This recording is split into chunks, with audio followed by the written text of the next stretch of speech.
গরম গরম পেঁয়াজি ভাজা হচ্ছে।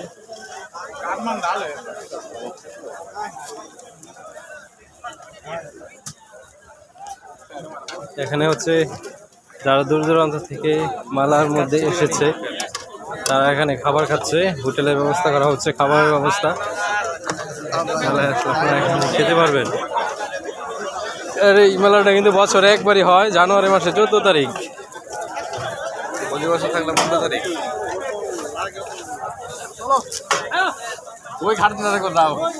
মেলার মধ্যে শুধু যে মাছ পাবেন এরকম নয়, এখানে খাট পালং পাওয়া যাচ্ছে, অর্থাৎ ফার্নিচারের দোকান রয়েছে, দেখতে পাচ্ছেন।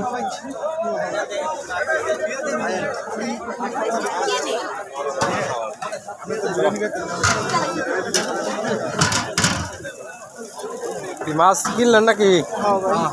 কি মাছ নিলেন? 25 কেজি।